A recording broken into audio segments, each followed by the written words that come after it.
नमस्कार, रेडियो रिमझिम से प्रस्तुत है स्थानीय हालचाल। पहले मुख्य हालचाल।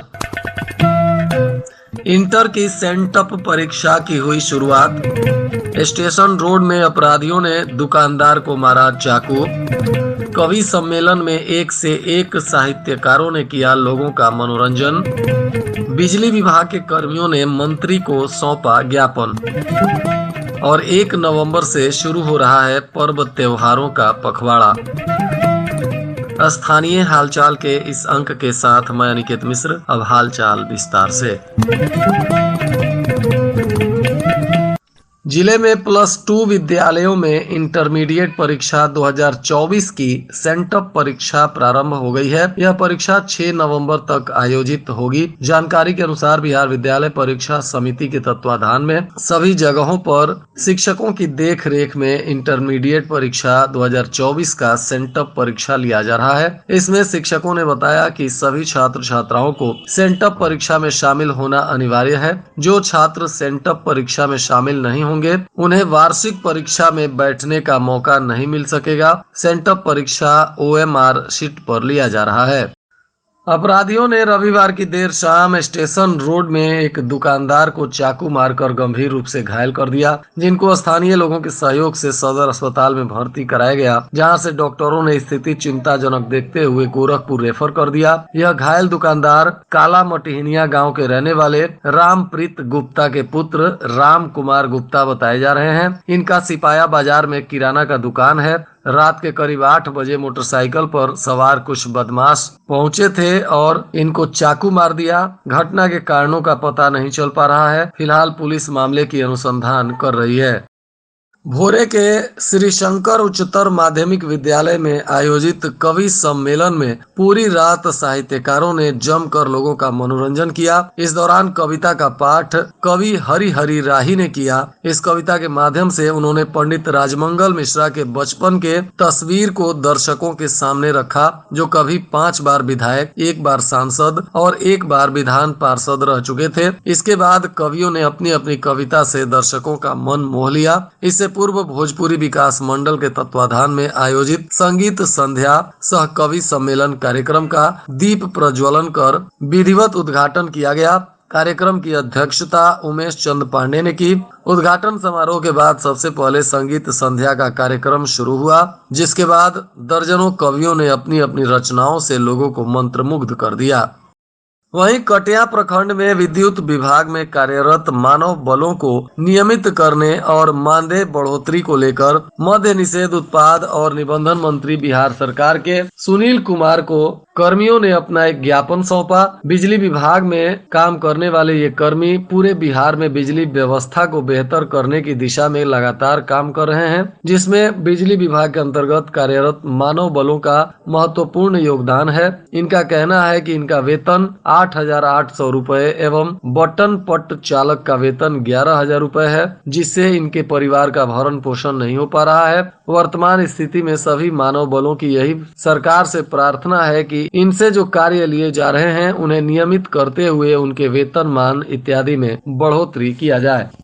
वहीं थावे के प्रखंड सभा कक्ष में पंचायत समिति की बैठक हुई, जिसमें कोरम के अभाव में बैठक को स्थगित कर दिया गया। बैठक के दौरान किसी भी पंचायत के मुखिया के साथ ही कई प्रखंड स्तरीय पदाधिकारी भी इसमें शामिल नहीं हुए। 2 घंटे लंबे इंतजार के बाद बैठक को स्थगित किया गया। इसमें मुखिया संघ के प्रखंड अध्यक्ष ने बताया कि पंचायत समिति के इससे पूर्व जो भी बैठकें हुई हैं उसमें आम जनता के समस्याओं को रखा गया था, लेकिन आज तक किसी भी समस्या पर कार्रवाई नहीं की गई, जिसके कारण प्रखंड के सभी पंचायत के मुखिया ने बैठक का बहिष्कार करने का निर्णय लिया। वहीं प्रमुख ने बताया कि पंचायत समिति सदस्यों का आरोप है कि पूर्व में कई बार बैठकें हुई जिसमें उठाए गए मामलों का निष्पादन नहीं हुआ। इसके कारण कई पंचायत समिति के सदस्य भी इसमें हिस्सा नहीं लिए हैं। वहीं इसके बारे में कार्यपालक पदाधिकारी ने बताया कि सदस्यों की उपस्थिति कम होने के कारण कोरम के अभाव में बैठक को स्थगित कर दिया गया है। 1 नवंबर से हिंदू पर्व त्योहारों का पखवाड़ा शुरू हो रहा है।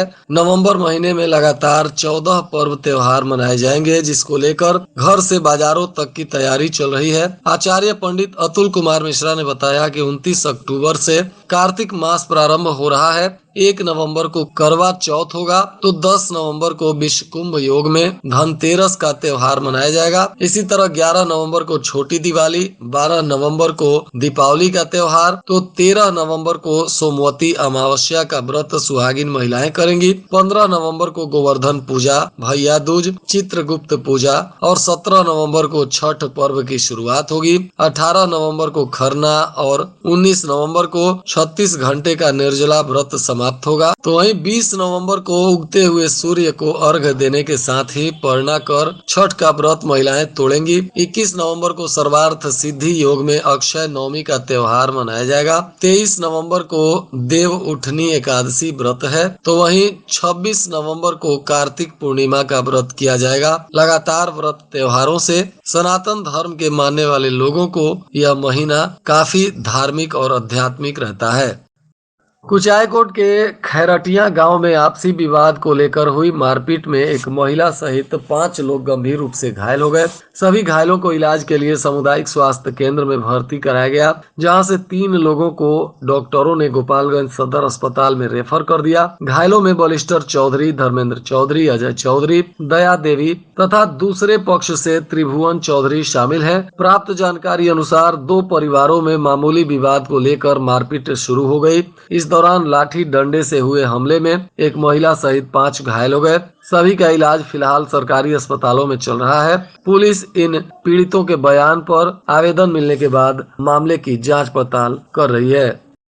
इधर पुलिस अधीक्षक स्वर्ण प्रभात के निर्देश पर जिले के अलग अलग थानों की पुलिस ने कुल 48 लोगों को विभिन्न मामलों में गिरफ्तार किया है, जिसमें 30 लोगों को हत्या के प्रयास, मारपीट, चोरी और शराब के मामलों में गिरफ्तार किया गया। तो वहीं कोर्ट के द्वारा जारी वारंट के आधार पर भी कुछ लोगों की गिरफ्तारी हुई। तो वहीं 18 लोग ग्राम अपराध पंजी के आधार पर अलग अलग जगहों से गिरफ्तार किए गए। इन सभी कुल 48 आरोपियों को पुलिस ने पूछताछ के बाद न्यायिक हिरासत में भेज दिया।